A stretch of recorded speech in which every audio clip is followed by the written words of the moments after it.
The final whistle blew. Spain were champions of the world. And then something unusual happened. The people who actually play this game for a living, the legends, the winners, the men who normally hide behind diplomatic non-answers, stopped being polite. One by one, in studios and mixed zones and post-match interviews across 3 continents, they started saying the quiet part out loud.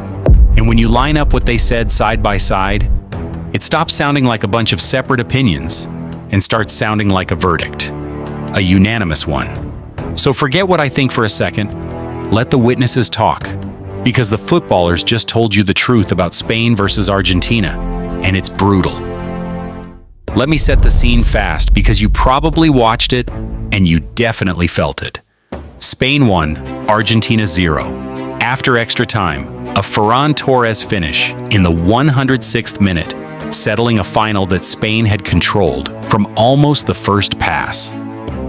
Argentina, the defending world champions, Lionel Messi's Argentina, did not register a single shot in the first half and did not manage one on target across the entire 120 minutes. The match itself was a war of attrition, nearly 50 fouls in total, 4 Argentina yellow cards, a contest that eschewed entertainment for sheer on-field brutality.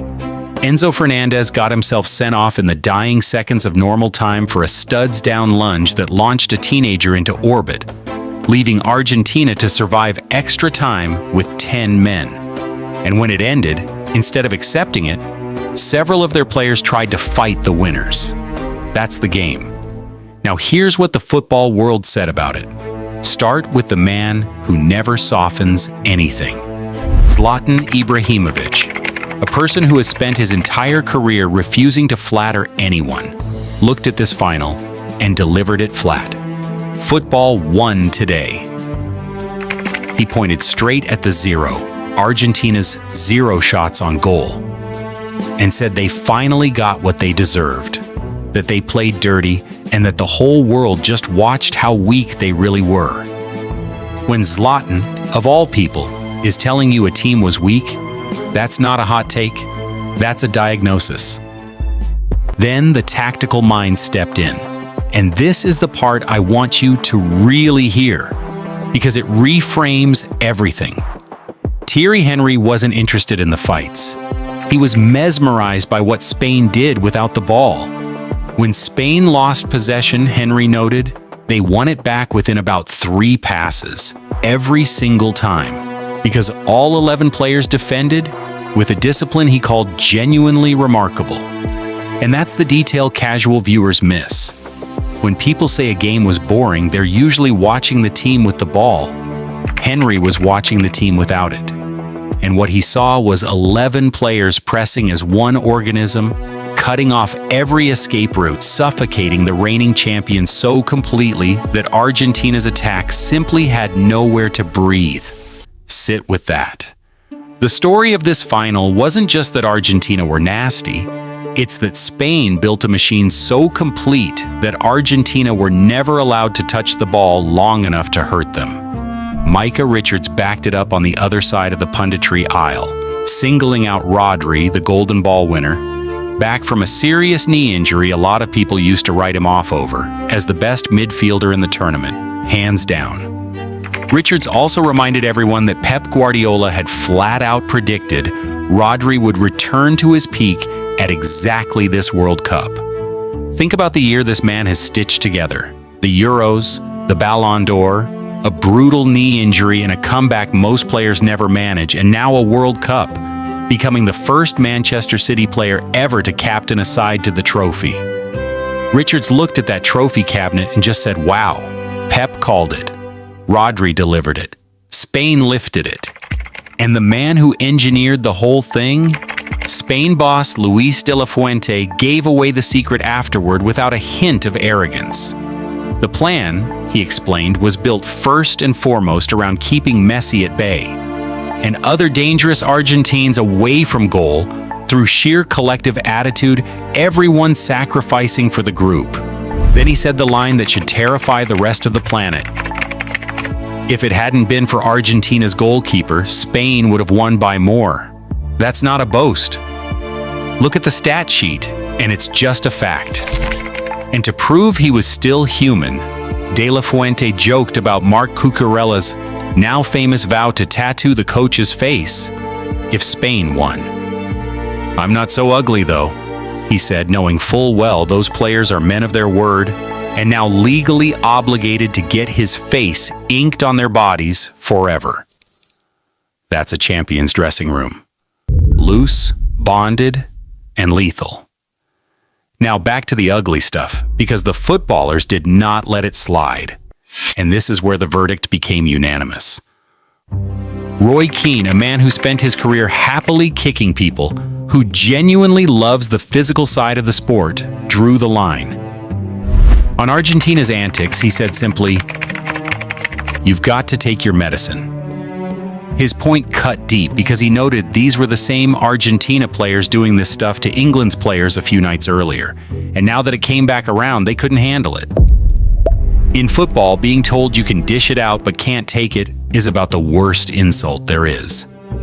Keane still tipped his cap to Spain. "Fantastic to watch," he said, "the way they wore Argentina down." But the message on the losers was clear. Gary Neville went harder. "It's a disgrace," he said on ITV, and crucially, he said it while praising Argentina's competitiveness, while admitting he loves their fight, while acknowledging Messi has propped this team up for years. That's what made it land. This wasn't a hater. This was someone who respects them telling the world that Argentina had disgraced themselves over their last couple of games, and openly wondering why referees kept letting it happen. Alan Shearer painted the picture even more vividly, describing Leandro Paredes throwing 2 or 3 haymakers into someone's face, and saying there's simply no place for that. That everyone understands how much losing hurts, but there's a way to lose, and Argentina, too many times, refused to find it. Joe Hart, on the BBC, needed just 2 words for the after-whistle scenes. Disgusting behavior. He said Argentina could have absolutely no complaints about the result, and while he thought Rodri didn't need to get in their faces, he understood it after 120 minutes of being wound up.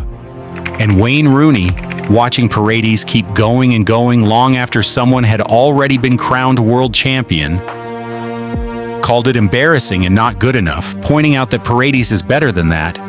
He just chose not to be. So let's actually look at what they were reacting to, because the footage cleared it up. The whole brawl had a spark, and the cameras found it. As Spain's substitute sprinted onto the pitch to celebrate, Rodri jogged past Nahuel Molina, and Molina punched him in the chest. Rodri stopped, turned, squared up. Eric Garcia stepped in to separate them, and that's when Paredes arrived, shoved Garcia by the throat, dumped him to the ground, and then swung at Gavi and knocked him down too, while Scaloni sprinted around like a substitute teacher trying to stop a playground from burning down. Over on the side, Nicolas Otamendi got in Rodri's face with a jab that had nothing to do with football and everything to do with sour grapes. "You were crying all week," he told him, accusing Spain of working the referees. That was Argentina's argument, by the way, that Aymeric Laporte had publicly complained before the game about Argentina's rough play and thereby pressured the official, which is a fascinating defense. We're not the problem. The problem is that people accurately described us in advance. Then came the moment that even the Argentine coach could not spin, though he tried. When Spain climbed up to lift the trophy, Argentina reportedly turned their backs.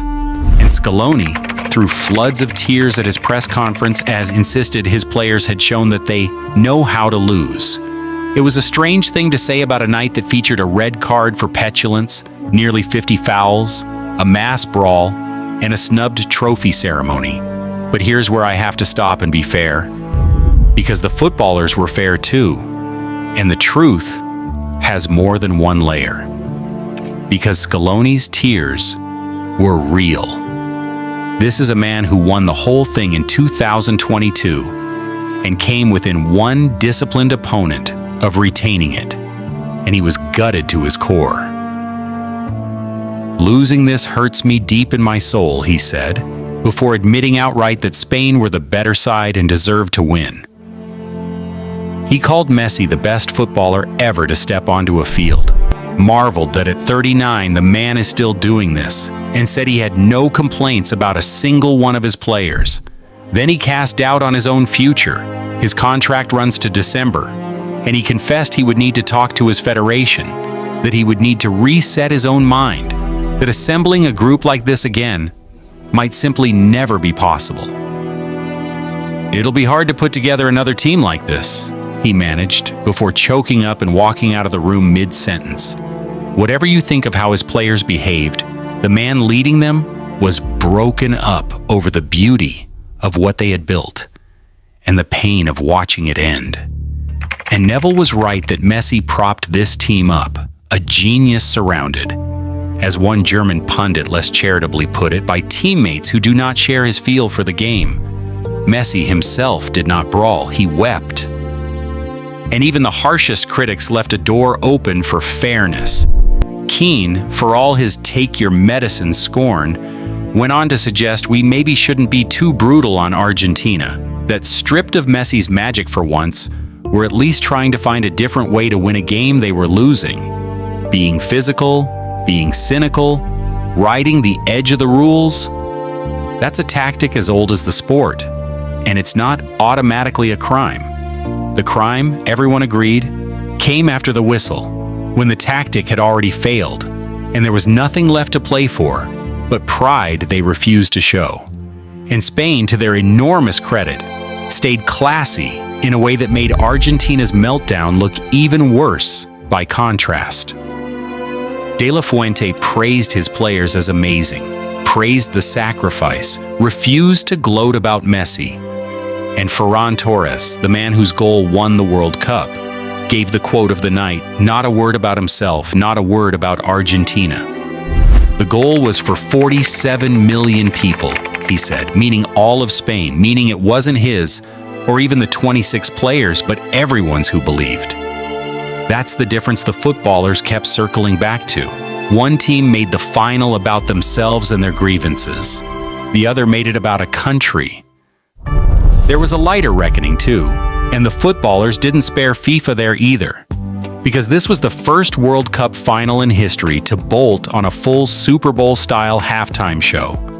Madonna was driven onto the pitch by Ronaldo and Ronaldinho, BTS, Shakira, Bieber, Burna Boy, the Muppets, all of it, stretching the break past 27 minutes. And Rooney, asked live on the BBC for his highlight of the spectacle, didn't blink. "I'll be honest, mine was when it finished." He said he likes those artists, but the show was flat, and he just wanted the football back. Roy Keane called it an anti-climax, softening it only with a shrug that it is always nice to see Shakira. The players in the building may have loved it. The football people watching wanted 11 versus 11, not a concert wedged into the most important match on earth. Even there, the verdict was consistent. Respect the game, or get out of its way. And the whole thing had an unmistakably American flavor, ad breaks, a Super Bowl halftime show, and Donald Trump himself handing over the trophy and later declaring the tournament one of the greatest events ever held. FIFA got their full American experiment. Whether that's what the World Cup final needed is a question the game's biggest voices answered pretty clearly. There's one more thread worth pulling, because it circles back to fairness. Both Shearer and Rooney actually argued that Kylian Mbappe's 2 goals in the third-place game, the ones that won him the Golden Boot over Messi, shouldn't really count the same, because France were already knocked out and playing what looked like a testimonial, while Messi was grinding through a real World Cup final against a Spain team that conceded 1 goal all tournament. Rooney admitted the goals do count officially, but called it unfair on Messi. Even in defeat, even after the disgrace, the football world kept finding ways to honor what Messi is. That tells you something. You can respect the man completely and still be appalled by the men around him. Both things are true. The footballers held both at once. So here's the truth they revealed, stacked up and unanimous. Spain didn't just win, they were a machine of discipline and control, all 11 defending, winning the ball back in 3 passes, coached by a man who neutralized the greatest player alive and still felt they left goals out there. Argentina didn't just lose, they were exposed, dragged all the way to a final on provocation and Messi's genius. And when the football finally overwhelmed them, they threw punches instead of accepting it. Zlatan said football won. Henry said the discipline was remarkable. Keane said take your medicine. Neville and Hart and Shearer said disgrace. And Scaloni, through tears, said the only honest thing a beaten man could say. They were better. That's the reality.